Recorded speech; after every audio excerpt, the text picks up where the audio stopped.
All right, we are live. Bruins pregame against the Kraken here in about an hour and a half. Bruins coming in hot off a three-game win streak, including last night, Tuesday night at TD Garden.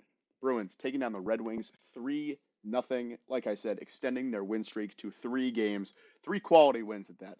This has been, I think, the strongest or close to the strongest that we've seen this team the whole year. And adding another game to this win streak and kind of getting themselves going in the right direction on some consistency would be good to see from them here. But Bruins stand at fifth in the Atlantic Division with a record of 26-19 and 2. Saying fifth with a winning record, that sounds wrong, but the Atlantic is very competitive this year. They're 7 points behind first. Close race. We'll see how they end up doing with that. Jeremy Swayman was the highlight of the win at the Garden on Tuesday. 24 for 24 shots, stopped with his first shutout win of the year. Swayman is 18, 11, and 2 with 2.79 goals allowed on average and a .905 save percentage on the year. We're going to get more into what his key to winning this game for the Bruins team will be right in a minute here.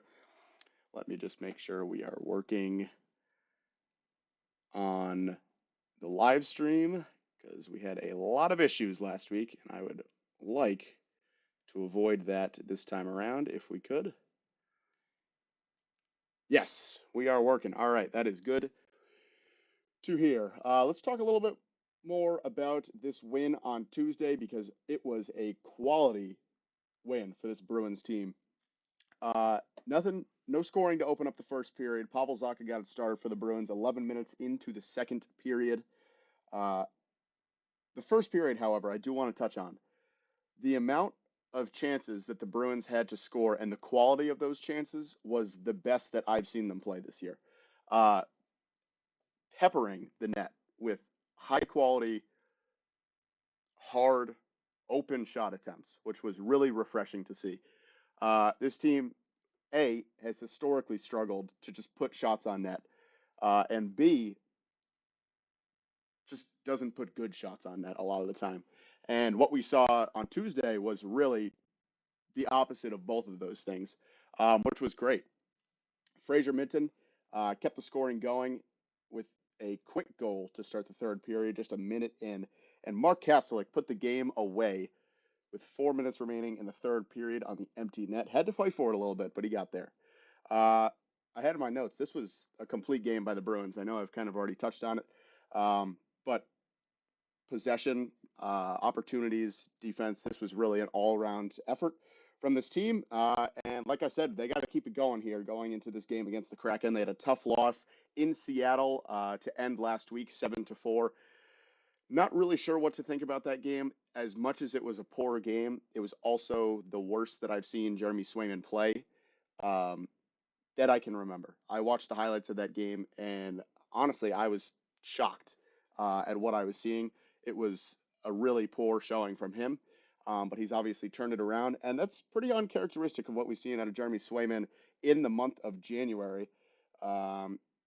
He's hot to start the year this year with a record of 3-1 in January, but I had it somewhere in my notes. I'm not going to be able to find it now. Jeremy Swayman really enjoys the new year. He, in his career, trying to find it here. Here it is. In his first 4 years in the NHL, Jeremy Swayman is 15-8-4 with 3 shutouts in the month of January. New year, new Swayman, I guess, is the motto that he's going with. But if it works, it works. I mean, he has been hot to start the year. I believe his second year in 2023-24, he went 6-0-1 to start January. So we'll take it. We'll take it. Whatever it takes to win, and he is definitely going to be a key to that tonight. As far as the Kraken, they were in New Jersey last night and were defeated by the New Jersey Devils 3-2 in overtime. Jared McCann and Adam Larson netted the only 2 goals on the night for the Kraken, and they dropped to 21-15-9 on the season, third in the Pacific. I was looking back at the games for the Kraken, and this seems to be a recurring theme for them. They are unable to get it done in overtime. They are 6-1-3 in their last games, however, which is a little bit concerning. However, a lot of those wins, and I'm trying to find where I wrote it down. The Kraken are 9-0-2 at home this year, including the 7-4 win that I mentioned over Boston last week. So this is a very strong home team, and finally getting a game against them in Boston is going to be huge to keep this win streak going. The keys to the game that I had, the Bruins. This one's pretty obvious to me, but when they score 3+ times, they are 23-4-1, which everybody's saying, yes, the more you score, the more often you're going to win. But the real key that I want to focus on to this game is after the second period, if they are leading, they are 19-1-1. And it's not leading by 2+ goals or 3+ goals. If they're leading at all, they are 19-1-1. This team has to get out to a hot start tonight if they want any chance of beating this Seattle team, who only has 2 wins when leading, when going into the third period behind. If they lead going into the third period, they are 12-2. You have to get out to a hot start against this Kraken team tonight if you want a chance to win and keep this momentum rolling, which in my opinion has to happen now. If you can't get it done at this point in the season and right the ship and start your quest towards the playoffs, it has to start now. Interesting fact that I found while I was researching for this game, the Bruins actually have a worse record when out shooting opponents. What does this mean for them tonight? Possession and controlled movement is going to be the key.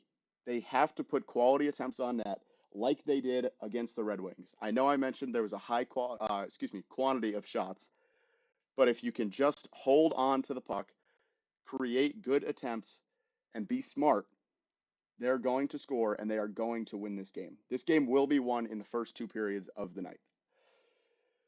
As far as players that we need to watch for in tonight's game, obviously the Bruins' top goal scorer, Morgan Geekie, is definitely going to be one of them. The Bruins are 14-3 when Geekie scores, and he's really been the workhorse. I don't think is the word because he's more of a show pony in the league right now. He is top 3 in goal scoring. The way that he scores is pretty entertaining, and obviously David Pastrnak is the face of this franchise, but don't sleep on Morgan Geekie. He has been strong, and he obviously can put a lot of points on the board.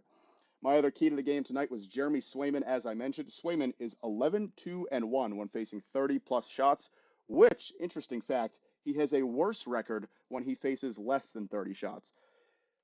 I don't know if he gets bored or he gets like unfocused when he's not facing constant shots, but if I was the Bruins, I'm obviously not going to tell my defensemen to not block shots and not let them get shots on net. But if you can force these poor opportunities for the Kraken and force them to take bad shots, I I would let them. Honestly, I mean it. I didn't write down exactly what Swayman's record was when facing less than 30 shots, but it was a losing record by a couple games, and that's just this season. I didn't look at his career stats for that, but interesting statistic coming from Jeremy Swayman. As far as the Kraken are concerned, the Kraken, as I mentioned earlier, are 9-0-2 this year at home, including that win last week.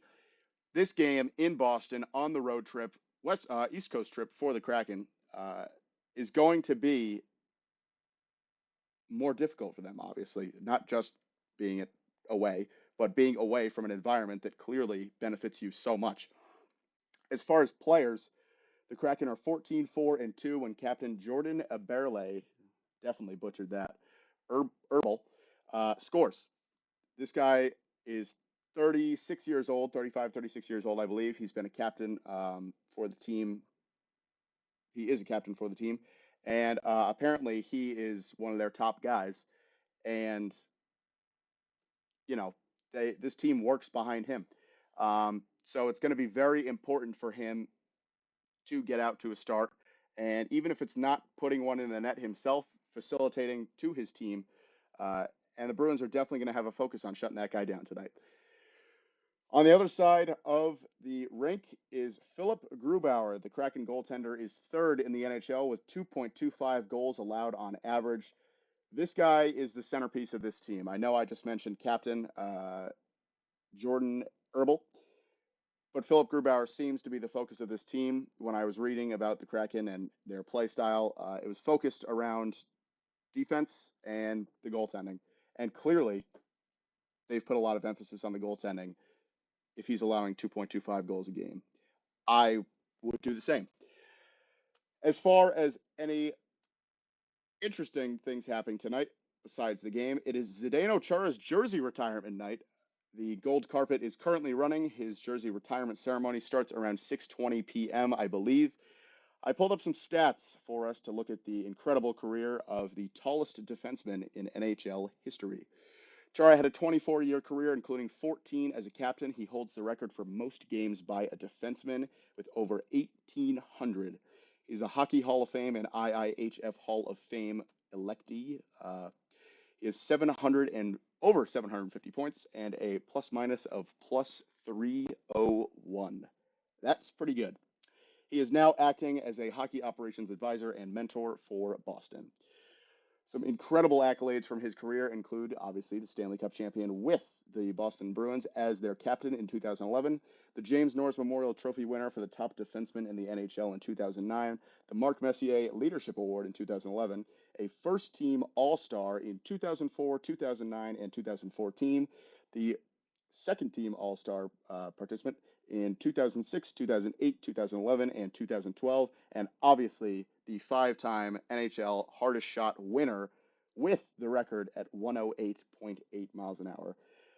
His special honors include obviously the Hall of Fame, his silver medals in 2000 and 2012, and the Slovakian Player of the Year from 2018 all the way to 2013. What a career for Big Zdeno Chara. That's all I got. Big night for the Bruins. Jersey retirement of Zdeno Chara. They need this win tonight if they want to kick things off in 2026 on the right foot, which they already have. Why not keep it going? That's all I got for you. Enjoy watching the game. We will hopefully be back here for the Sunday face-off between the Patriots and Texans after the game, giving you our thoughts. National championship on Monday during the show. You're not going to want to miss it. Be there. Thank you so much for watching. My name is Charlie Berto. This has been the Pick Six podcast, Bruins pregame preview. Enjoy the game, everyone.